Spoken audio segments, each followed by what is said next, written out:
At the end of the day, I don't know if it would have made a big difference in the total end-all outcome of the election. Nonetheless, one of the biggest swing states this entire election went red, Michigan. And a particular area of Michigan known for having a very high Muslim population, particularly, I think there are a lot of Palestinian immigrants in that area, has been a big focus in the last year of the election run, as people have been discussing whether or not Palestinian Americans are going to be willing to cast their ballots for the currently sitting administration that has overseen Israel's escalation in violence against the Palestinian people. Everything from attempts at genocide to war crimes to infrastructure destruction.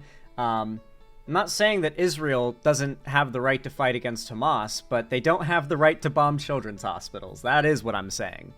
Despite that, though, and the fact that Biden has been one of the most aggressive people in the world of politics fighting for a ceasefire, he has actually made, I think, close to 50 ceasefire proposals at this point. And for a long time, Netanyahu kept rejecting them, and we didn't really know why, other than maybe he's just a psychotic, murderous freakazoid who wants to genocide Palestinians, which seemed somewhat plausible of a reason for him not to accept the peace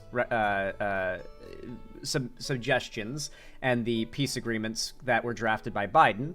But nonetheless, we end up finding out more recently that Trump has been regularly hosting Netanyahu at his Mar-a-Lago resort in Florida, where they have discussed the fact that Netanyahu will not accept any ceasefire agreement from Biden at the behest of Trump, specifically because Trump wanted to take credit for it. And on top of that, like, Netanyahu doesn't even deny this. He's very open about it. He has no, like, skin in the game of lying to the American people. It's not his country, so he's just, like, totally open about it, and he just laughs about it openly, and no one cares. Regardless, though, I have tried to warn the online left for a while now that the hyper-obsession with attacking the current administration for somehow, some way not doing what they cannot even define would be ideal for the Palestinian people. They just say, well, if the U.S. doesn't just bomb Israel tomorrow or drop all support for them, then I refuse to support the current administration. And so when it came to Dearborn, Michigan, the ball was in a whole lot of Palestinian Americans and beyond that, Muslim Americans' court. A lot of Arab immigrants in America obviously relate to the plight of the Palestinians. Even outside of America, that's the case. It's sort of been a kind of binding or unifying factor throughout the Middle East and Arabic Peninsula that Israel's aggression against everything, like, against the Palestinian people is kind of, like, radicalized a lot of countries into action, such as Iran, into attacking Israel as well. And so within America, there's obviously a lot of, regardless of where you're from, if you are Muslim or Arab, you have a very high likelihood of sympathy with the Palestinian people. And the big question was, would Arab American voters and Muslim American voters choose to vote for Harris? Or would they not show up? Or would they somehow, God forbid, vote for Trump, who has outright promised to level Gaza, and his son-in-law has referred to Gaza as premium beachfront real estate? The real estate investing family talking about that gives you an idea of what they want to do. Now, as we now know, they did not come out and vote. Not in Dearborn, Michigan. In fact, many of them bled into supporting Trump, the guy who promised to do even more damage. And now there is a massive protest, apparently. Palestinians are protesting the results. But statistically, they didn't come out and vote.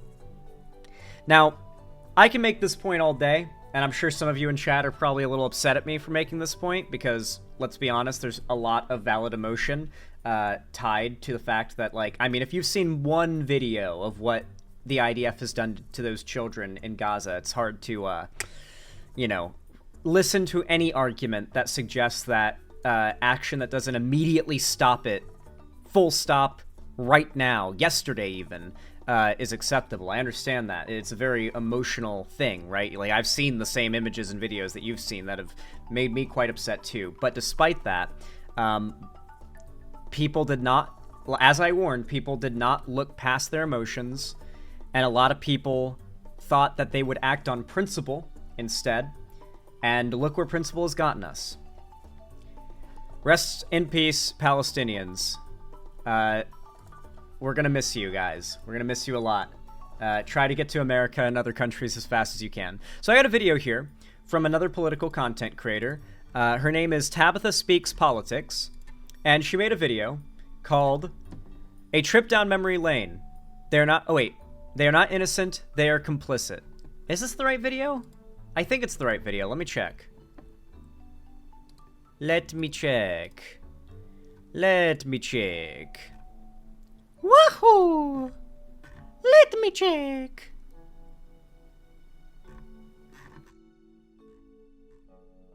Yes. Yes, this is indeed the video that I had in mind. Alright. Cool. Nice. So basically, the point of this video is going over the results of the election, the final result, and basically discussing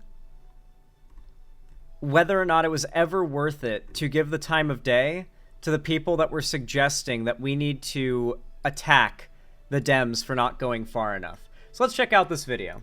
The original video should be pinned in the description when this goes out as its own thing. If it does not, just comment down below that like it was forgotten or something, and as fast as I notice it, I will add the original video as a pinned comment as soon as possible. It sometimes happens when my editor forgets, but just comment it, I'll probably see it, and I'll take care of it. So yeah, hopefully I'll be able to find the original channel. I want to shout out as many progressive, like, other channels as I possibly can, just trying to widen this tent as much as possible. We gotta widen the tent, guys. We gotta raise the tent higher, and we gotta widen it like crazy. I did some scrolling. I came across a few videos, and I see the new narrative that certain creators are trying to push on this app. Yeah, certain creators are now trying to present themselves as innocent, as if they had no role in the re-election of Donald Trump, as if they didn't use their platforms to weaponize their following to harass and bully content creators who were in support of Kamala Harris. Or Biden before that even, by the way. Yeah. Finally. I love that we're finally, like, everybody who has been dealing with this shit, like, for the last 4 years is finally coming out and saying, yeah, this has been bullshit. We need to start excising people who are not willing to get on board with our candidate. Like, when we have a left-leaning candidate that is our candidate, and we have so much of our, like, online movement that are unwilling to even support the candidate that is going against the conservative one, these people need to be excised. This is unacceptable. They got us here. As if they didn't use their platforms to be disrespectful towards Black creators, as if they didn't use their platforms to spew anti-Blackness towards Black women. Yeah, now they're getting on their platform saying, why are they mad at us? No, we need to be coming together. We need to mobilize. We need to work on strategy and organization on how we're going to protect our communities and each other. Now they're French. They're trying to distance themselves because they now see what an angry Black woman really looks like. See, for years, racist white people have been trying to portray Black women as angry Black women. No, but now people are really seeing what an 4B movement. Women are going on a sex strike too. There's going to be a lot of sexless Republican voters out there bitching from the rooftops about how they can't get their dick wet. I'm so excited. I'm going to be on the streets below on my back rolling like a cartoon character, laughing uncontrollably in a pile, like a puddle of my own laughing tears, and I'm going to be yelling, "Do a backflip!" That's going to be me for the next 4 years with these people. An angry Black woman is, and what an angry Black woman is prepared to do. But I want to take this quick trip down memory lane because no, you will not try to distance yourself from your behavior and your complicity in the re-election of Donald Trump. I call out Hasan. Hasan's like their fucking king. Call out Hasan. We gotta start, like, I hope that Trump getting elected is like the nail in Hasan's coffin, bro. I really do. I need it to be the nail in Hasan's coffin of his career. That motherfucker got invited to the DNC despite being just a genuine, like, a free, unpaid psyop for Russia. Genuinely. Yeah, so let's go down memory lane. Here's stop one. Hasan advocated for voting for Harris. Ooh, Sylvie DB, I can see you want Hasan's dick. No, Hasan spent his entire, 4 years, the last 4 years, shitting on Biden for his handling of Gaza, calling him genocidal. You can say, oh, well, he advocated to vote for Harris. He advocated to vote for Harris. No, he may have done that, sure. But how can you really justify that after years of calling them genociders? You don't get to separate yourself from that. You don't get to say vote for Harris the last second after years of calling them genociders and encouraging countless people to say they'll never vote for Harris because of what's happening in Gaza, the genocide in Gaza, and then say, well, he did tell them to vote for Harris one time at the last second. It's like, no, you don't get to I have been calling out that Harris and Biden are genociders shit for years now. You are not gaslighting me. And we're not letting Hasan and his slippery little bastard orbit get out of what they did. They will always be remembered for this. We're going to make sure of it. Sorry, Sylvie DB. No Hasan dick here. No one's glazing Hasan's cock in my chat. I will not allow it. Today we launch Abandon Harris. Abandon Harris. In the protests on the streets of Chicago, we now declare that the only option for people of conscience is to abandon Harris, to punish her and the party, so that they know that they can never put genocide. How many of us are smart enough to know? Who remembers when Hasan got invited to the DNC and then went outside to interview and platform for several hours all of the people protesting outside, saying do not vote blue, and to protest not vote, to abstain from voting and protest? How Hasan platformed them and then got kicked out by the DNC for it because they recognized how destructive he was being, and now he's not invited back ever again. He got kicked out and his fans lost their shit over it. I love the attempts at gaslighting, but Hasan totally backed Harris.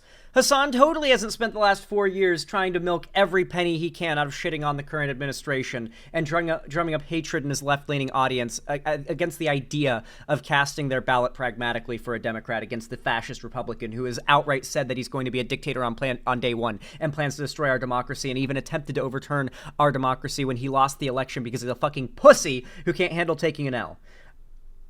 Yeah. Not gaslighting me. Not working.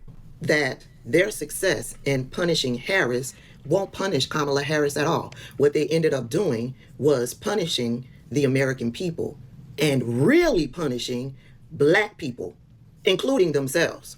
But you see, they didn't want to listen to us, black women who've been maneuvering through this racist ass political system for decades, for hundreds of years. They didn't want to listen to us and get an understanding and how we should move through this so that we can get to the other side where all of us can benefit from a Kamala Harris presidency. Here's stop two, because they went from that to spewing anti-blackness towards black creators like myself. Keep Palestinians' names out of your mouth when you're trying to defend your decision. Oh, yeah. They then jumped to and told the black community to keep Palestinian names out of our fucking mouths because we were choosing to vote for Kamala Harris because we understand this political system and we knew that we would be able to push Kamala Harris and the Democrats so that we could all benefit. But no, they're morally superior. They believe they're more educated. Let's head on into stop three. Let me just put up pictures because, if I do videos, then we'll be here all fucking day. Remember her? Remember her crying, talking about black people are her colonizers? Remember her? I know y'all remember her. Remember her? I know y'all remember her. She came after me and called me a nasty woman because, you don't get to disrespect me and think that I'm going to continue to fund your movement. No, sir. I did a video basically stating that, yeah, I'm not funding you to be disrespectful towards me. I pulled all of my funding. Yeah. And she got mad about that. And I became a nasty woman. Well, baby, you got a whole bunch of angry black women now. What you gonna do? Wait, how many of the people attacking her for pulling her funding from Palestinian support orgs ever donated to Palestinian support orgs at all? Wait, this woman was like voluntarily donating regular funding, it seems, to Palestinian support organizations, and then got attacked for advocating for voting for Harris. Pulled her donations, probably not even out of spite, but probably just because like a constant stream of funds on a regular basis, like some charities let you set up like a regular like subscription donation, is a bit of a money sink.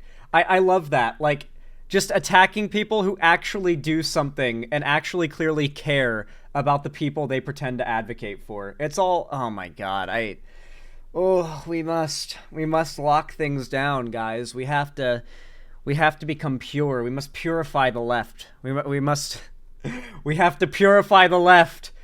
We have to cleanse this world, Carl. We gotta make this world pure, Carl.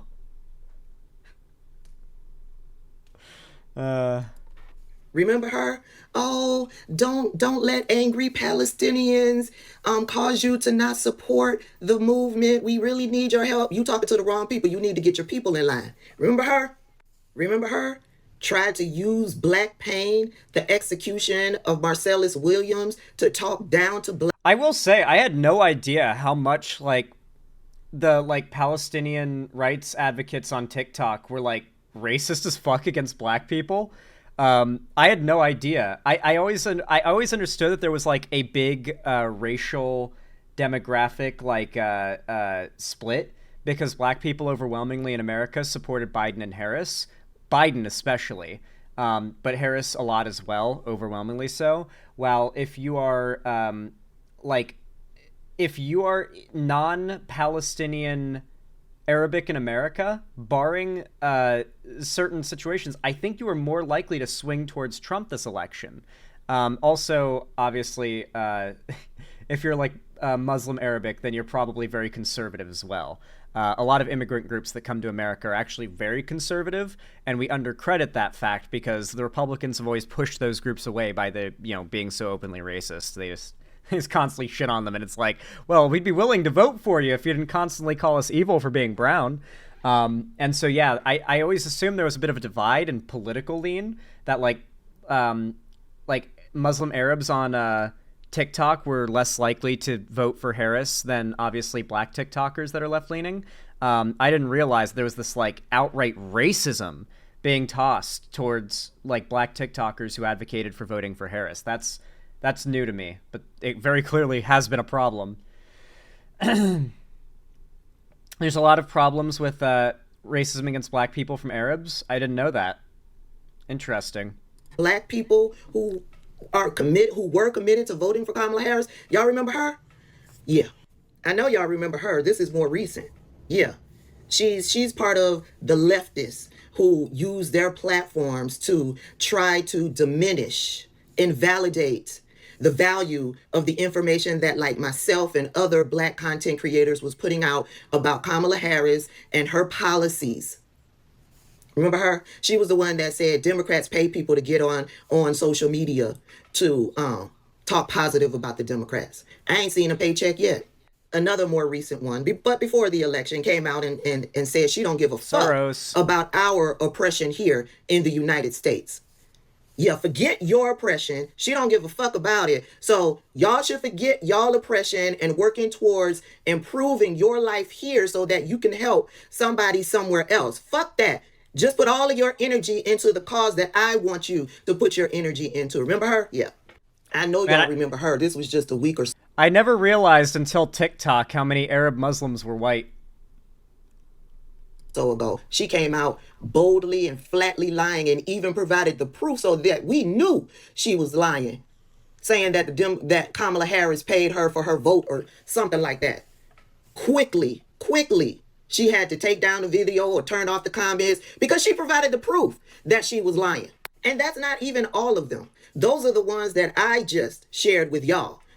when it was going down here on this app. There was tons more using their platforms to lie and spread dis and misinformation, using their platforms to spew anti-blackness towards black women, black people who were supporting Kamala Harris, weaponized their platforms so that their supporters, their trolls, would come over to harass and bully content creators like myself because we were in support of Kamala Harris.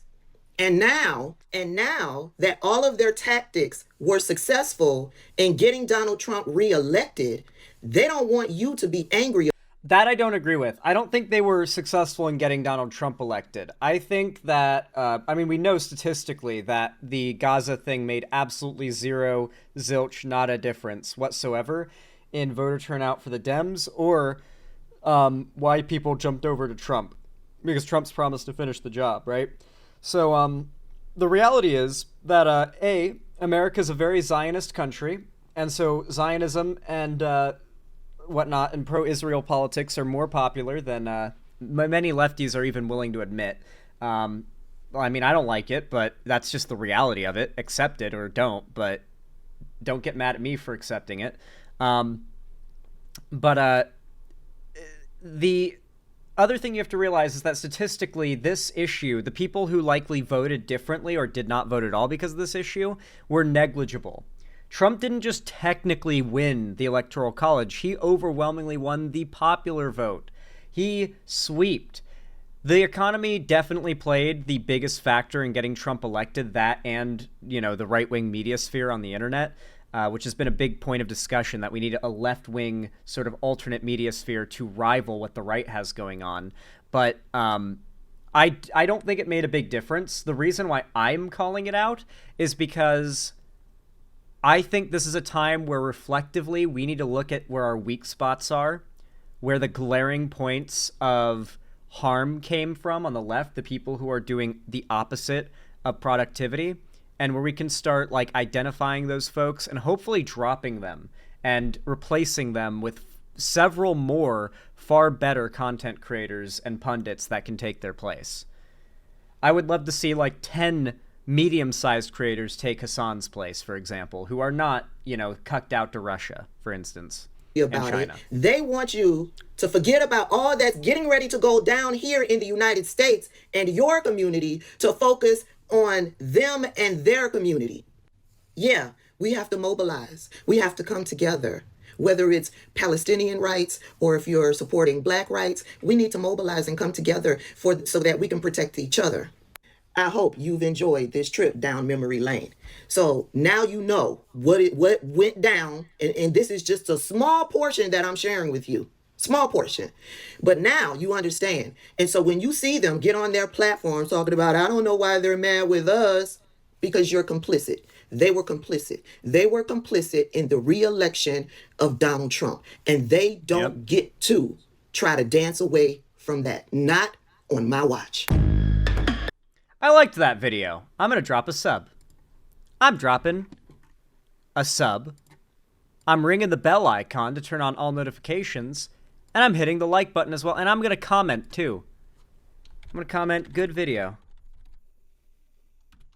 And a little smiley face. Good video.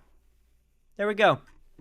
Which is the same thing you should do down below this video when it goes out on YouTube itself. And on my stream, for that matter, if you're watching this live.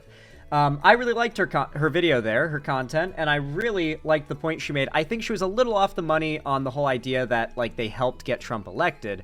I think it would have happened regardless, but I do think the call-out is so warranted because we need to start cleansing the lack of unity within the left. I get that sounds counterproductive, but, these are people who, even if we leave them alone, are going to be out there pushing against our productive path towards gaining power in government.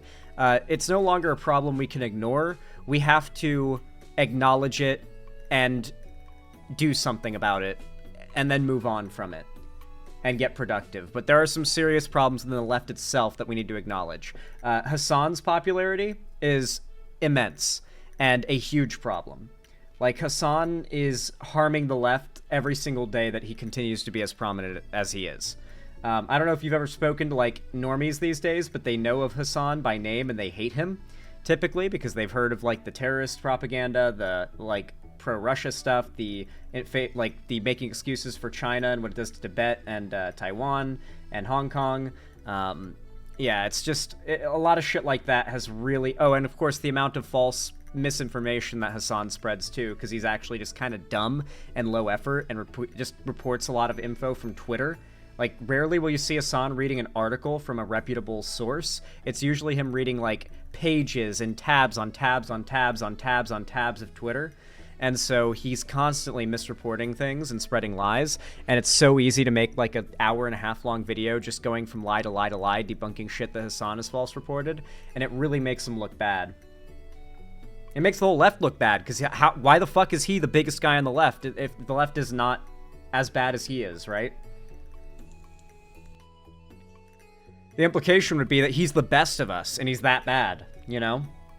Honestly, I better see a rise in union pride in the coming years. I hope so, but you gotta remember, Biden was by far the most pro-union president we've ever had. Never has there been bigger expansions for union rights, protections, and favorability than during Biden's presidency. It's not even debatable. There's never been a more pro-union president than Biden. So that's rough.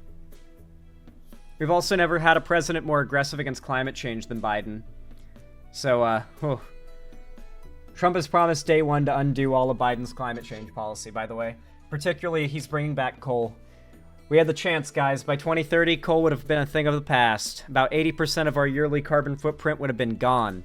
But, nope. Trump's bringing back coal day one, he's promised. Clean coal. Don't ignore how 47% of Americans agree with putting immigrants in camps. Yep. That is true.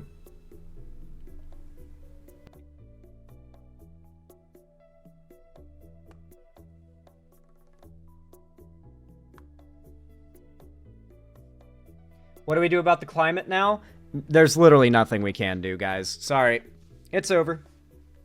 I'm not even doomering. I've told you guys since yesterday, or a few days ago, like, yeah, no doomer, but straight up we lost the war against climate change. We straight up did. The American people didn't take it seriously enough. They thought we had enough time that they could vote for another Republican and push off any solutions, but nope. We failed the information war. We couldn't convince them about that, like, existential threat alone being enough to vote for Dems, which it should have been if the American people understood the issue well enough, but they didn't. So we lost the war against climate change. It's gonna happen. All we can do now is hope that humanity will be ready, and we will be able to adapt as these things happen. But the world's gonna be very different in the coming decades, and there's nothing we can do about it now. We tried. We did our best.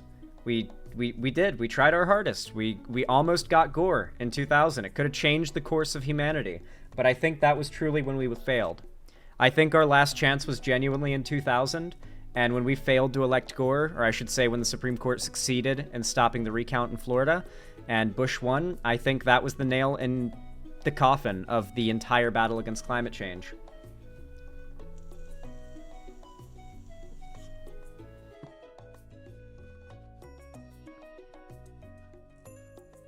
The Earth will adapt, and to me, that's all that really matters. Humanity is cool and all, but every species has its inevitable extinction event. This just seems to be ours. It seems to be.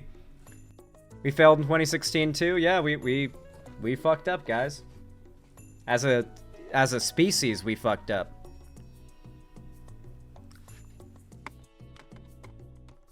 Yeah, at least Florida takes the biggest L. Yeah, we really got to start laughing at all the Helene victims in the Appalachia regions. No more class unity, no more class consciousness. It's liberals. There's only two races now. Liberal and MAGA. And if you're MAGA, we don't give a fuck what happens to you.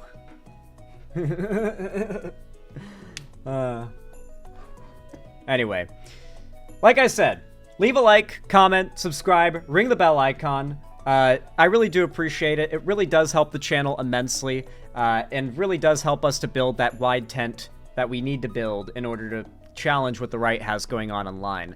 I really do appreciate it. Subscribe, ring the bell icon if you haven't already to see more from me. Follow my social medias linked down below in the description, and join my fan Discord if you haven't already. You don't want to miss my weekly watch parties, call-in streams, or gaming events on Fridays. And of course, if you want to support me directly and help me keep food on the table, the lights on above my head, and a roof above my head as well, I guess, then consider donating, subscribing, or gifting a sub on my website, xanderhall.com/live, or support me through YouTube, Twitch, Streamlabs, Stream Elements, Patreon, or buy some merch with the Streamlabs link down below. Regardless, though, thank you so much for watching, and as always, I really do hope you enjoyed this segment, and I hope to see you again.